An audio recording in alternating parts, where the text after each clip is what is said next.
ఓ రాజు ఒక మంత్రి అడవికి వెళ్ళారు, వేటాడారు. ఆ వేటాడే ప్రక్రియలో రాజు బాణాన్ని విడిచిపెట్టినప్పుడు ఆ బాణం మిస్ అయ్యి ఈ ఏలును కట్ చేసుకుని తీసుకుపోయింది. రాజు ఏలు కట్ అయిపోయింది. ఈ మంత్రికి ఒక నమ్మకం ఉంది, ఏమిటంటే జీవితంలో ఏది జరిగినా మన మంచికే జరుగుతుంది అని నమ్ముతాడు. రాజు వేలు కట్ అయిపోయి ఆ ఏలు మిస్ అయిపోయినప్పుడు బాధతో బాధపడుతూ, మంత్రి ఘోరం జరిగింది మంత్రి. ఏమైంది రాజా? ఏలు కట్ అయిపోయింది మంత్రి. మీ మంచికే రాజా అంటే ఒళ్ళు మండిపోయింది. కష్టం వచ్చినప్పుడు నా వేలు పోయినప్పుడు జాలిపడాల్సింది పోయి, ఏదైనా మంచి సలహా ఇవ్వాల్సింది పోయి నా మంచి జరిగిందంటావా? అసలు ఇలాంటి వాడిని నమ్మడం నాకు బుద్ధి తక్కువ. ఎవరక్కడ? సైనికులు వచ్చేసారు.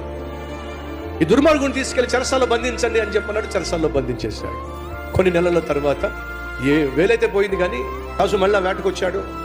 అలా వేటకొచ్చినప్పుడు అడవి జాతి ప్రజలు కొంతమంది అమాంతంగా వచ్చి రాజును పట్టుకున్నారు. ఈ సైనికులు రాజు దగ్గరికి వచ్చే లోపల రాజేమో ఏదో జింక వెనకబడి దాన్ని వేటాడుతూ సైనికులతో ఉన్నటువంటి కనెక్షన్ కట్ అయిపోయింది. ఒంటరిగా వేటాడడానికి లోపలికి వెళ్ళిపోయాడు. అడవి జాతి ప్రజలు పట్టేసుకున్నారు, తీసుకెళ్లిపోయారు. ఆ అడవి కొండ జాతి దొర దగ్గర తీసుకెళ్లిపోయారు.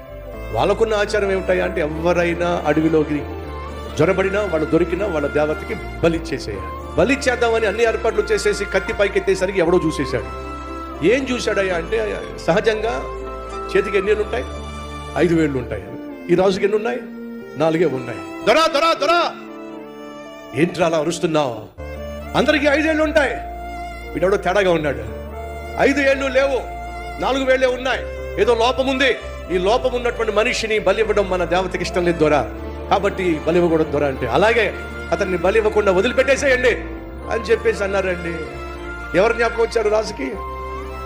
సడన్ గా మంత్రి జ్ఞాపకం వచ్చాడు. రాజా, మీ మంచికి అలా జరిగింది రాజా అని చెప్పి పాపం అడవిలోంచి గబగబా చెరసాలకు వెళ్ళాడు.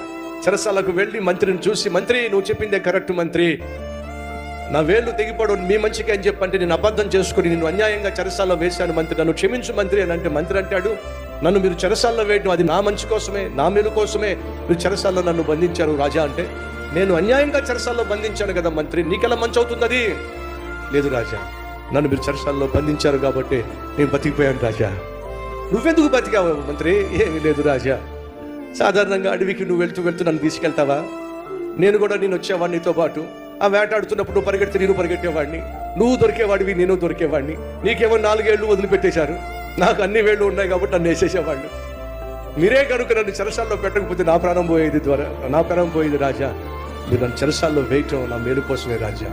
ప్రియ సహోదరి సహోదరులు, మన జీవితంలో మనకు క్షేమము కాదు అని ఏదైనా దేవుడు తలస్తే దాన్ని నీ జీవితంలో జరగనివ్వడు.